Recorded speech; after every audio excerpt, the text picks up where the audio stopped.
right, we've got chapter 7 of the Golden Ditches.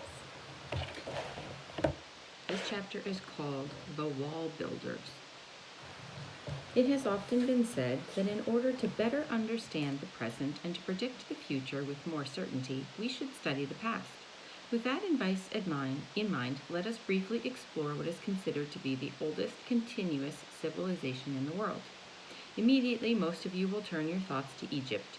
Although many sources do agree that the Nile Delta quite probably deserves to be called the birthplace of civilization, its progress there has often been disrupted and altered by successive waves of trespassers. While ancient Egypt's geographical position made it a veritable crossroads, the great dragon that was China remained almost completely cut off from the world at large. For centuries, its culture evolved with practically no outside influence whatsoever. On its land borders, forbidding mountains and parched deserts barred the way of all but the most daring intruders, while few ships braved the uncharted waters of its coastline. To further this isolation, the Chinese built a tremendous wall that stretched for nearly 1,500 miles from the Yellow Sea across their northern boundary to the very gates of Central Asia. This formidable barrier, built at a fantastic cost in both material wealth and human suffering, ranks as the biggest man-made barricade in the world. As proof of how well it was engineered, long stretches of the wall still snake along stony ridges and sweep down across broad green valleys. Some sections have been rebuilt to serve as an awesome monument to the China of old. Wide roadways run along its top, guarded by watchtowers that were ancient long before Columbus even set out on his world-shaking voyage. Begun sometime before 400 BC, the wall served its purpose well by keeping the nomadic Huns and the Mongols outside China's borders for hundreds of years. During that time, when rulers were seated and unseated with the frequency of players in a game of musical chairs, a rich agricultural economy sprang up in the valleys of the Yellow and the Yangtze rivers. Here, as always, man depended on fresh water for survival, and among the earliest Chinese writings are found references to ditches and canals being used for flood control and irrigation. Canal building became a kind of way of life in China very early in history. To leave a ditch as legacy to future generations became the ambition of almost every official all down the line, from emperor to petty tax collector. Populations exploded in the fertile river valleys. Human life became plentiful and cheap. Porters, both slave and free, were pressed into service as beasts of burden. They toted baskets of rice and bales of cotton from farm to village and carried their wealthy masters about in sedan chairs. But there were many times when the porters bogged down. Frequent floods washed away what few roads there were or turned them into muddy sloughs. Little wonder, then, that the Chinese early became a nation of boatmen. Small, shallow draft boats became the vehicles of the Chinese, shuttling both people and goods along the many waterways. So complex was that maze of ditches that one writer describes them thus. They crisscrossed the land like the veins and arteries of a human body, he said. People took to living on their boats, and for generations many families spent their entire lives afloat. In that respect, China has changed but little since the time of Kublai Khan. Instead of building roads, they dug canals, so many of them, in fact, that today there are more miles of man-made waterways in China than in any country in the world. If placed end to end, they would encircle the globe nearly 9 times at the equator. True, many are little more than sluggish ditches, but if you consider the fact that untold thousands of them were dug without so much as an iron shovel, their very existence is quite remarkable. Not only can China boast more miles of canals than any other country, it can point with proper pride to its Grand Canal, which is the longest one on this planet. Imagine, if you can, a man-made channel stretching for over 1,000 miles, all the way from Hangzhou to Tianjin. One section connecting the Yellow and the Yangtze rivers has been in use since sometime between 600 and 700 AD. Some authorities believe that other stretches of the canal date back more than 2,400 years.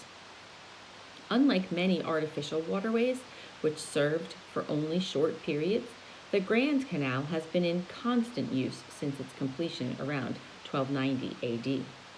There is no doubt that this tremendous undertaking took many hundreds of years to complete. Can you imagine what it would be like to dig a channel more than 10 times as long as the Suez or 20 times the length of the Panama Canal? Would you believe that most of the earth and rubble was scooped up with no other tool than human hands and carried away in baskets strapped to the backs of the straining workers? How many poor souls began digging there as children and spent their entire lives clawing away at the stubborn soil? Free men and slaves, driven by their unfeeling masters, burrowed like animals for the glory of an emperor who cared but little about their suffering. It was a project of fantastic proportions, and the records concerning its construction are equally fantastic. One report states that 6 million workers were recruited and forced to dig under the watchful eyes of 5,000 soldiers armed with sticks. Fancy, if you can, all the people of Los Angeles, Philadelphia, and Detroit gathered together in one vast digging project. Later in the report, it says that each family was ordered to provide a youngster or someone too old to dig to prepare food for the workers. This may have solved one problem, but what of the countless others that must have arisen? Who raised the enormous quantities of food needed for such an army of workers? How was it delivered to the diggings? Who made the shovels, if indeed there were any? Since the brave soldiers were armed with only sticks, it doesn't seem quite logical to assume that bare hands served for the most part as tools. What a fascinating story must lie hidden among the musty records of that ancient channel. No single volume could possibly recreate the deadly drama and picture the human misery that went into its building. But the dredging of the Grand Canal is not the only intriguing facet of China's history. For example, in the records of the Sung dynasty, which lasted from 960 AD to 1279 AD, we find this exciting statement: new and better riverboats, bridges, and locks were invented. You will recall that in an earlier chapter, credit for the invention of locks was given to either the Dutch or Italians sometime in the 13th century. Now, however, China enters the picture with the mention of locks previous to the year of 1279. Could the Chinese have been the real inventors after all? Certainly, this is a question that deserves further exploration. Perhaps we should consider some noteworthy happenings of those times before attempting to answer that question. Starting in the early 13th century, the Mongolian hordes under their brilliant leader, Genghis Khan, set out on a conquest that ranks as the most far-ranging in all history. The big world that Alexander conquered shrinks to insignificance when placed on the broader map of the terrain conquered by these flying horsemen whose savage fighting qualities were sustained by a diet of mare's milk and meat. Genghis and his successors captured so much territory that when the great Mangu Khan died in 1259, it took nearly a year for the officials to travel home to elect a new emperor. In 1260, they chose the now famous Kublai Khan, who immediately moved his capital to Peking. In spite of these uncivilized, savage pictures drawn by most historians, the Mongol Khans actually flung wide the doors separating Europe from the Far East. It seems ironic that an invasion of illiterate horsemen probably advanced the pace of civilization more than any other single historical event up to that time. Of course, not all the changes that followed their conquest were for the best. In China, for example, the invaders, being nomadic herdsmen, neglected the farms with their carefully tended irrigation systems. Soon the broad river valleys became pasture land, and frequent floods leached away the rich topsoil that had been so carefully built up over the years. Herds of half-wild horses and cattle pastured freely in the flatlands that were so ideally suited to the growing of rice, millet, and cotton. In spite of this, China prospered under their new broad-minded rulers who encouraged visitors from Europe and Asia. Many of these outsiders were given positions of power in the Khan government, since the Mongols did not place much trust in the Chinese. One of these visitors was a Venetian gentleman named, do we remember who went and visited? Marco Polo. Kublai Khan took this young adventurer into his service and allowed him a great deal of freedom to travel about the country for the next 15 years. An account of those years, usually referred to as excuse me, The Travels of Marco Polo is ranked as one of the most important books in history. Long paragraphs extolled the virtues and prosperity of this great land. Again and again he told of lush fields and fruitful vineyards, of busy markets festooned with cloth of silk and gold. He explained how the great Kublai Khan had at last finished the Grand Canal. He marveled at its magnitude and its many benefits to the country in general, and especially to those living near its terraced banks. His vivid word pictures fired the imagination of merchants and adventurers wherever his story appeared. His book acquainted Europeans with the vast regions of China and the Far East.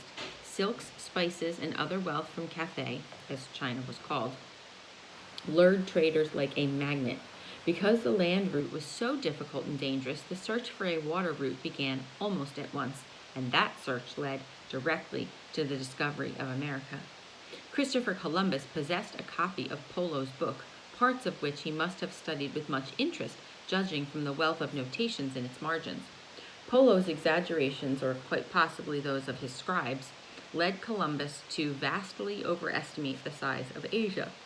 This no doubt explains why he felt sure he had reached the islands near the coast of Cathay on his first voyage. Marco Polo returned to Venice sometime around 1290, and during the following century, canal locks are mentioned in Dutch and Italian writings. Could it be that Polo brought back the idea of locks? It seems quite unlikely that such was the case, at least not the kind capable of lifting boats from one level to another. In the first place, the Chinese terrain, especially in the river valleys where most of the canals were located, was relatively flat. They had little need for a device to lift or lower their boats.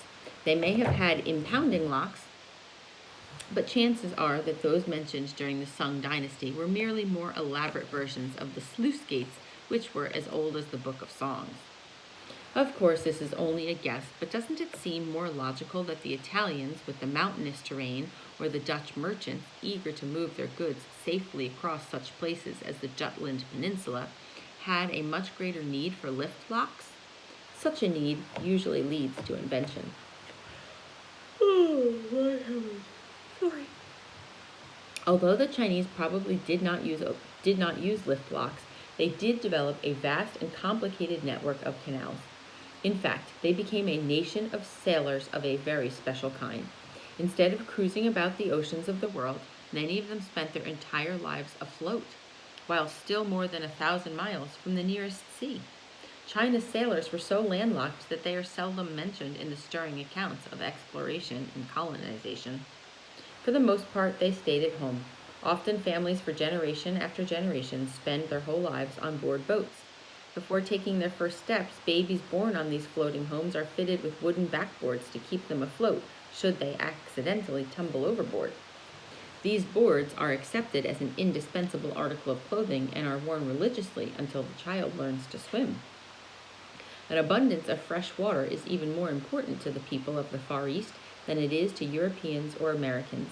The main reason for this is that rice is their staple food, and the growing of this grain requires huge amounts of water. Whenever you think of China, do you see a picture of a water buffalo pulling a crude plow through a flooded paddy? That is the picture most of us see, and it is as true today as it was when Marco Polo toured Cathay, or China, nearly 700 years ago. Another important product of China's well-watered landscape is fish. Some farms even have their own ponds where fish are reared for food, much as we raise beef cattle here in the United States. But these ponds provide only a very small fraction of the total required. Every irrigation ditch, canal, and holding pond yields its share of seafood to feed the hungry millions. Rice and fish are to the Oriental as bread and meat are to the American. Periodic failure of the rice crop due to drought or flood has brought death by starvation to untold thousands down through the centuries. Famine, more than war and pestilence, has kept the population in some kind of reasonable balance. Although little first-hand information escapes from China today, it seems likely that in spite of her vaunted industrial achievements, hunger still stalks the land and claws at the bellies of the undernourished millions. It would be interesting to know today what the like nutritional standpoint is for people there, how they do in terms of famine and food. All right, guys. I gotta stop reading these to you at midnight. Have a great day.